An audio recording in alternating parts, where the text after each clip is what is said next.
आपको चैलेंज के साथ कह सकता हूं, जो लोग पाकिस्तान से देख रहे हैं कि आने वाले चंद ही महीनों में, कुछ सालों में पाकिस्तान का जो भी प्राइम मिनिस्टर होगा वो मजबूरन ये बात करेगा कि हमने इंडिया के साथ रिलेशन बेहतर करने हैं। ये मैं चैलेंज कर रहा हूं, ठीक हो गया? आपका चैलेंज बड़ा कामयाब होगा, ये भी मैं आपको बता। वर्ल्ड बैंक के सीईओ के लिए एक इंडियन को चुन लिया गया है, तो आपको क्या वजूहत लगती है, हमें क्यों नहीं, उन्हीं को क्यों? ग्लोबल एटमॉस्फेयर वो कहीं भी है दुनिया में, उनकी जो प्रेजेंस है वो बड़ी स्ट्रॉन्ग है। अगर उनकी पॉलिटिक्स में अगर अच्छी परफॉर्मेंस है, अगर वो समझ सकते हैं कि वो पूरे यूएस को लेकर चल सकते हैं, तो फिर लाजमी सी बात है कि उनको भी चांस दिया जाएगा। क्योंकि मैम देखिए, आपके अंदर किसी भी मुल्क को चलाने के लिए आपके अंदर पूरी की पूरी लीडरशिप क्वालिटीज होनी चाहिए, जो बदकिस्मती से किसी भी पाकिस्तान के हुक्मरान के अंदर नहीं है। India wants to lead the world I guess, और वो गेस करने वाली तो बात ही नहीं है, अंदाजे लगाने वाली बात ही नहीं है। They are actually doing it. मेरे आप खुद देख सकते हैं कि अगर हम लोग किसी भी सेक्टर की बात कर ले या किसी भी फील्ड की बात कर ले, तो Indians are leading, Indians are ruling the world. हमारा निज़ाम तालीम हमें सिर्फ एक नौकर बनने की हमें देता है। जब मैडम किसी मुल्क में जब नौकरी का तालीम का हसूल सिर्फ नौकरी करना हो जाए, तो वहाँ पे सिर्फ रहनुमा नहीं पैदा होते, सिर्फ नौकर ही पैदा होते हैं। सोचता है कि पाकिस्तान की जो सारी की सारी डिप्लोमेसी है वो बायलैटरलिज्म पे डिपेंड करती है, बायलैटरल ताल्लुकात पे है, जबकि इंडिया की जो डिप्लोमेसी है वो बायलैटरल के साथ होने के साथ मल्टीलैटरल डिप्लोमेसी भी है। मैं आपको बताता हूँ ये कैसे हो रहा है। इससे पहले मैं आपको बताता चलूँ कि अभी अमेरिका के सदर जो बाइडन साहब हैं, उन्होंने एक इंडियन अमेरिकन अजय बांगा साहब हैं, उनको वर्ल्ड बैंक का प्रेसिडेंट जो है वो उनको कहा है कि वो लीड करें, he will head the world bank. इससे पहले वो क्या नाम है, इससे पहले वो सीईओ थे मास्टर कार्ड के। अच्छा, अजय बांगा जो है उनको पद्मश्री भी इंडिया में दिया गया है। I think that is the highest award in by the Indian government. उस वक्त जो इंडिया के सदर साहब होते थे उन्होंने दिया था। वर्ल्ड बैंक का जो हेड बनाया जा रहा है, उनका ताल्लुक भी निकला है इंडिया से, और इससे ये पता चलता है डॉक्टर साहब कि क्या हम इसको इस तरीके से लें कि इंडिया की टेक की तालीम और आईटी की तालीम या इकोनॉमी की तालीम इतनी जबरदस्त है, वहां पे इतना आला एजुकेशन सिस्टम है कि इस वक्त पूरी दुनिया के जो हम बड़े बड़े इदारों के लोग देख रहे हैं हेड करते हुए, वो वहीं के हैं। क्या हम इसको इस तरीके से ना, इस खबर पर भी कमेंट कीजिएगा, कैसे देख रहे हैं आप? देखिए, इसमें ताज्जुब की बात नहीं है। अगर आप 2-3 साल पहले अगर आईएमएफ के डायरेक्टर को देखते तो वो भी एक इंडियन अमेरिकन खातून थी, one of the major person at IMF, chief economist I think IMF की, जो प्रोफेसर भी है हार्वर्ड यूनिवर्सिटी की। So Indians are doing phenomenally well यहाँ पर। मैं आपको 2 चीजें बताता हूँ जिसमें आपको कुछ आइडिया होगा। देखिए कि इंडिया की एक छोटा सा ब्लिप है, जो आप कह सकते हैं कि 1770 से लेके 1947 तक ये जो अंग्रेजों ने इंडिया को लूटा है, एस्टिमेट किया जाता है कि तकरीबन 45 ट्रिलियन डॉलर्स की लूट की है बरतानिया ने साउथ एशिया से।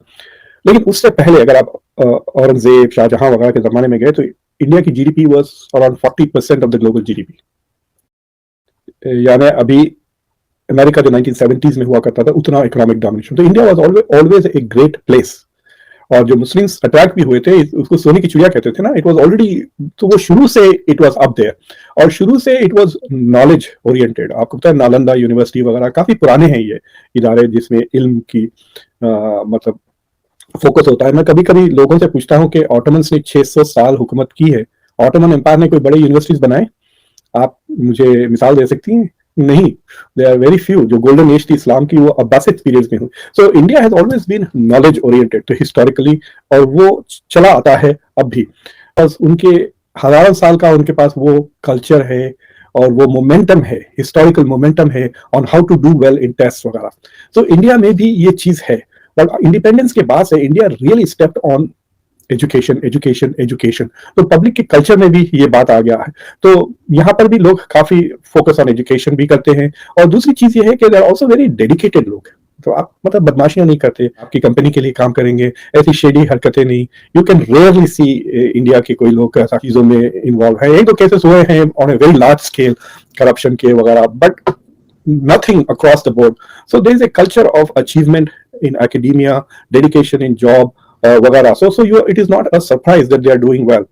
है, वहाँ पे रूल एंड रेगुलेशन है। तो कुछ लोग जो पाकिस्तान से सुन रहे हैं, लेट्स सपोज यहाँ से ही सुन रहे हैं, वो कहेंगे ये इंडिया की तारीफ कर रहा है। आप इंडिया की तारीफ क्यों करते हैं? आज मुझे बता दें। आज मैं बता ही देता हूँ आपको।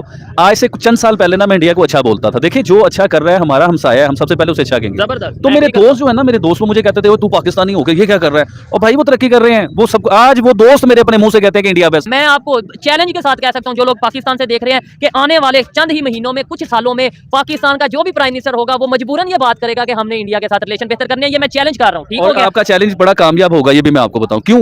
इंडिया से दोस्ती करने में इस टाइम आपका फायदा है। उन्हें कोई जरूरत नहीं है आपसे दोस्ती करने की। आप तो भूखे नंगे हो यार, आपसे क्या दोस्ती करनी है? उन्हें क्या फायदा है? आप दोस्ती करोगे, आपको क्या फायदा मिलेगा? आपके खाने पीने की चीजें सस्ती मिलने लग जाएंगी। अगर इंडिया पाकिस्तान एक हो जाएं, आप बिलीव कीजिए कि दुनिया में इंडिया और पाकिस्तान का जोड़ नहीं मिलेगा आपको ऐसे कहीं ही, भी। मैं एग्री करता हूँ। पूरी दुनिया में हो सकता है सुपर पावर एशिया में ये बन जाए। जी मैं इनका छोटा भाई हूँ। छोटे भाई हैं, आपकी सोच क्या है इंडिया के बारे में, मुझे ये बताएं। ये नहीं कि जो उन्होंने बात कर दी आप भी वही कर दें। आप अगर जो भी मैं- इन्हें शर्म दिलवाने के लिए ये बातें हो रही हैं ऐसे सारी, ही है। कि आप भी शर्म कर लो यार। ठीक है। और भाई मोदी से नफरत करते हो उससे सीखो। उसने 8 साल अपने लोगों के साथ क्या किया है, ठीक हो गया। अपने लोगों के लिए जी रहा है, वो अपने लोगों का फायदा कर रहा है। मोदी का मैंने घर देखा, आप यकीन माने, शायद आपने भी देखा हो, वो एक छोटी सी जिंदगी गुजार रहा है और वैसे वो इतने बड़े मुल्क का प्राइम मिनिस्टर है वो, और क्लास है जिसका नाम क्लास है। तो Modi ji I love you. ठीक हो ठीक है, गया। एक काम आपने मोदी जी करना है, मुसलमानों पे थोड़ी सी नरमी कर लें तो पूरी दुनिया में आप जैसा प्राइम मिनिस्टर नहीं है। ठीक। एक आखिरी मोदी साहब, जी। यकीन करें मेरी जिंदगी की ख्वाहिश है, आप एक क्लास हैं, बड़े इंसान हैं, क्योंकि मैं पाकिस्तानी हूँ, आप इंडियन हैं, मैं आपसे कभी मिल नहीं सकता, लेकिन जिंदगी की बड़ी ख्वाहिश है कि मोदी साहब आपसे ऐसे हाथ मिला के ना एक जोर से पाकिस्तानी जफ्फी डाली जाए आपके साथ।